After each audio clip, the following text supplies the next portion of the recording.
E aí, pessoal, como é que vocês estão? Né? A face mudou nesse período, saiu aquele monobloco peludo e agora aqui um professor renovado, né? Bundinha de bebê aqui para vocês, tá? Mas sou eu mesmo, professor Marcos, e a gente vai agora, devido a toda a situação da quarentena, do coronavírus, tá transmitindo as aulas, fazendo essas aulas, né, online aí para vocês, tá? Então vocês vão ter aulas teóricas e depois, no final de cada aula teórica, eu devo estar falando, né, aconselhando vocês a que exercícios fazerem lá no caderno de atividades. Também durante a aula eu resolvo um ou outro exercício, eu dou uma dica, né, ali da apostila de vocês, tá certo? Bem, antes da gente começar o conteúdo de hoje, né, que vai estar lá na página 38 de vocês, capítulo 14, vamos dar uma retomadinha do que nós falamos nas aulas anteriores. Então a gente vem trabalhando ao longo das últimas semanas aí sobre o deslocamento populacional, então sobre as chamadas migrações, né?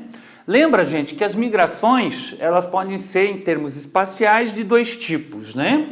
Migrações internas, que são aquelas que ocorrem dentro do território de um país, e que são o êxodo rural, que nós já estudamos, né? A transhumância, migração pendular, migração entre cidades ou interurbana, migração regional, tá? E as migrações de retorno. Foram todas já vistas em sala de aula, lembra lá. E aí nós iniciamos também o nosso estudo das migrações externas. Então eu trabalhei com vocês um pouco aí os dois períodos, né, de migrações externas, que geralmente essas migrações elas são o quê? Entre continentes ou entre países. Então a gente viu um pouco sobre essas migrações externas no século XIX, certo? E no século XX. Lembrando que no século XIX ela teve um sentido, um ponto, um polo, né, de dispersão, que era a Europa, e um polo de atração, que era as Américas. Então, no século XIX, milhões de europeus, se estima-se em torno de 50 milhões, tomaram, né, o destino do Canadá, Estados Unidos, Brasil, Argentina, Uruguai, Chile, Austrália, Nova Zelândia, África do Sul também, certo? Por conta dos problemas econômicos, políticos que a Europa enfrentava nesse período. Tá bom? Na segunda metade do século XX, esse sentido muda. Então a gente tem aí as duas guerras mundiais, certo? Destruição da Europa, e daí para o esforço de construção, reconstrução da Europa, começa a se montar uma migração em sentido contrário. Das Américas, do Oriente Médio, da África, para a Europa e depois Estados Unidos e Canadá. E isso se intensifica no final do século XX, agora não mais para a reconstrução, mas principalmente por conta da defasagem econômica, né? O norte desenvolvido, o sul subdesenvolvido. Então esse subdesenvolvimento empurra populações agora para o hemisfério norte, tá certo?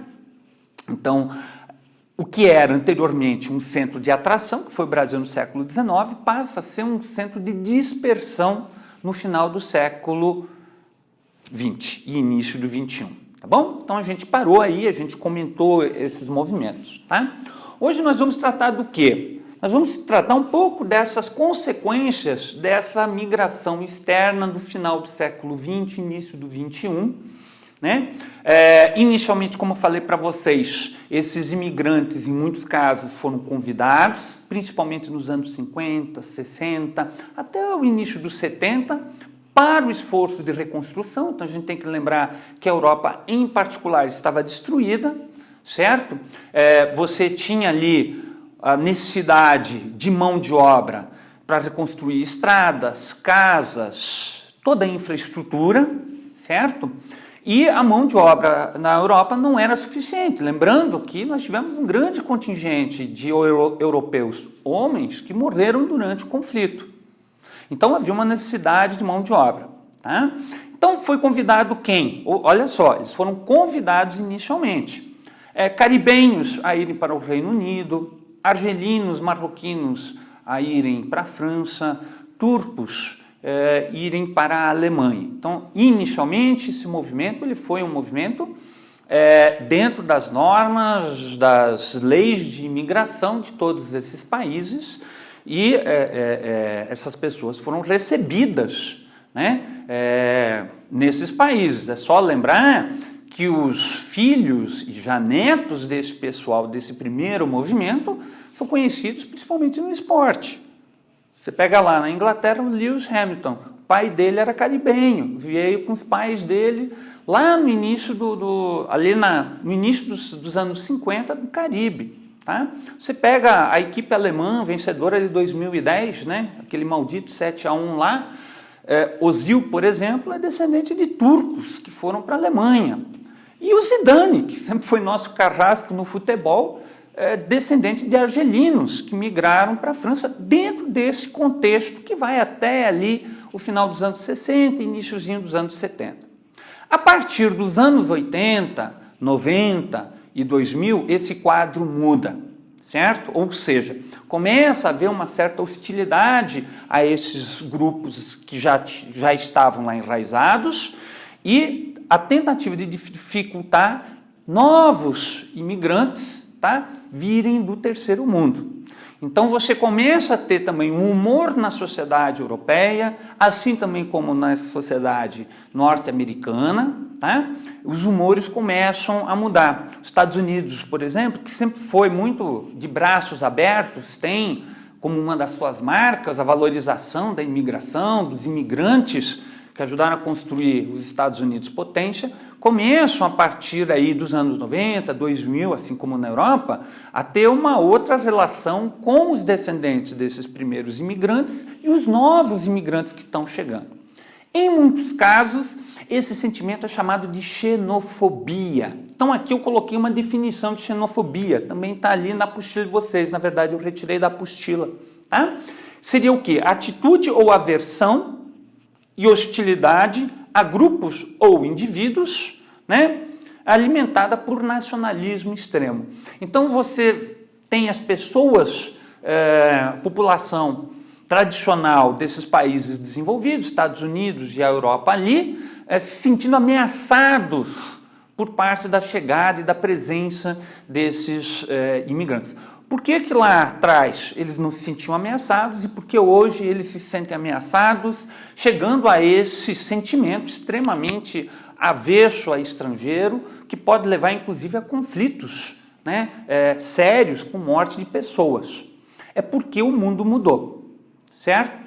Vamos dar uma olhada então nessas mudanças e quais são as causas desse sentimento xenófobo surgindo nesses países. Então, eu gostaria aqui embaixo, ó, gente, de destacar o primeiro deles. Uma das grandes questões talvez esteja relacionado com o declínio do chamado welfare state. Então, o que é o welfare state? Estado de bem-estar social.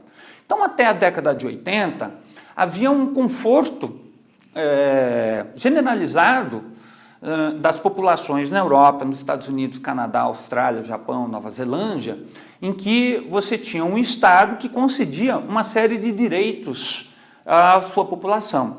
Então, direito ao emprego, direito à educação, à saúde de qualidade, sistema previdenciário eficaz, né?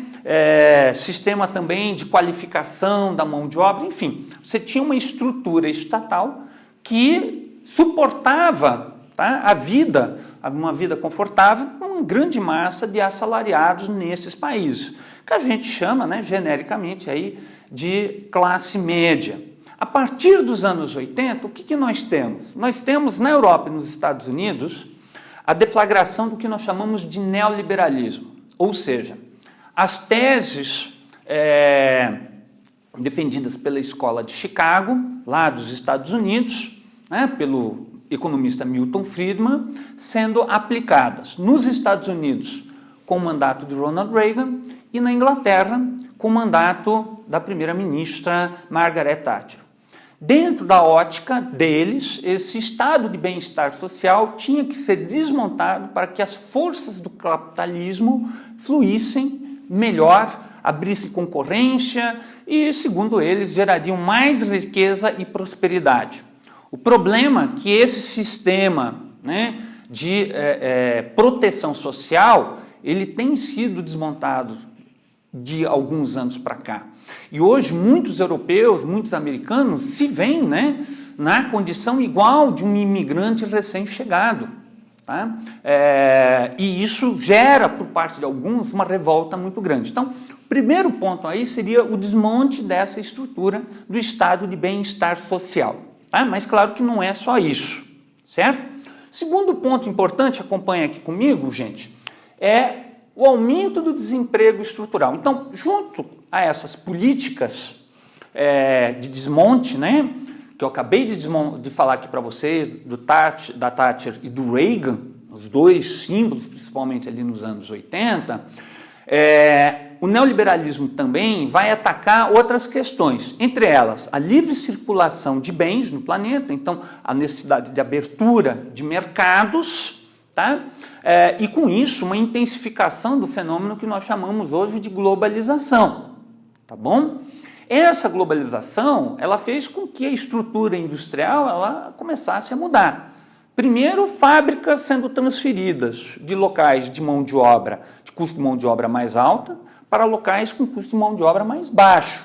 Então, a transferência de muitas fábricas de calçados, de roupas, de carros, eletrônicos, da Europa, dos Estados Unidos, que empregavam muita gente, para a Ásia. Associado a isso, as fábricas que restaram, elas passaram a investir muito em automação, em informatização, em intensa mecanização. Então, aquele executor, aquele operário, né, que tinha todos os direitos garantidos pelo sindicato e assim por diante, ele passa a perder o seu emprego porque não é mais necessário, uma máquina consegue realizar essa atividade. Então, esse aumento desse desemprego, especialmente o estrutural, porque a forma de produzir mudou, começa a atingir essas populações médias. Então, eles perdem direitos, tá? Perdem serviços, eles perdem, em muitos casos, o emprego, esse emprego passa a não existir mais e eles são obrigados, muitas vezes, a ter que entrar em outros serviços, em outros trabalhos, que não pagam tão bem, que não têm tanta proteção, né, sindical e remunerada, de remunerações realmente baixas. Isso vai aos poucos gerando uma revolta e uma comparação com os recém-chegados. Tá? Terceiro ponto, nós temos o problema também do envelhecimento. Então, olha só, fim do estado de bem-estar social, vou ter o desemprego estrutural e essa população também está envelhecendo. E um detalhe importante, ela não realiza o que nós chamamos de reposição demográfica. Então, nesse caso aqui, ó, não há reposição demográfica, ou seja, a minha população jovem está diminuindo. E se a minha população jovem está diminuindo, significa que eu não vou ter braços para trabalhar, não vou ter arrecadação e vou arriscar não receber mais pensões, até porque isso tudo vem sendo desmontado nos últimos anos. Então, esse envelhecimento, essa perspectiva de não ter filhos, de não ter continuidade, a continuidade não é só genética, hereditária, mas cultural, vai justamente fazendo com que o medo em relação ao estrangeiro comece a crescer. Por isso que eu coloquei esse quarto ponto aqui, ó, medo pela perda da identidade nacional. Então, à medida que eles começam a não ter filhos, a envelhecer, suas condições de trabalho estão piores, o Estado já não garante toda aquela assistência que eles estavam acostumados, o monstro da chegada de um grupo externo que venha a mudar as suas tradições, o seu espaço cultural, ele começa a se tornar realmente um dragão perigoso na mente de muitos da classe média. E aí vai crescendo justamente esse sentimento de aversão em relação ao estrangeiro. Né? Só pegar aqui um exemplo, gente, hoje um dos grandes medos na Europa é a presença de mesquitas e de muçulmanos. Então, em alguns lugares na Europa, hoje está proibido de as mesquitas construírem aquelas torres, aqueles minaretes, para não competir com as torres das igrejas, né? E mudar a paisagem tradicional europeia, marcada pelo cristianismo. Mesmo que muitos não vão para a igreja, mas é uma identidade deles. Então, é uma questão séria. Bem, Dentro desse pacotaço todo aqui, o que nós temos? Nós temos um grupo político que vai se aproveitar dessa fragilidade.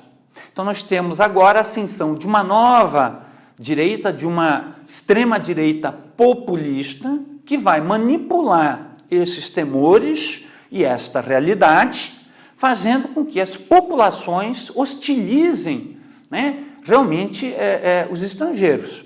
E levando ao poder chefes de Estado, muitos deles populistas, né, como Viktor Orbán na Hungria, como Boris Johnson agora como primeiro-ministro do Reino Unido, e o próprio Donald Trump, que tem um discurso muito forte contra os imigrantes, certo? Bem, entendido essas causas, que é o mais importante, vamos ver aqui, gente, que eu destaquei aqui, coloquei e separei para vocês, 3 casos que chamam mais a atenção, né?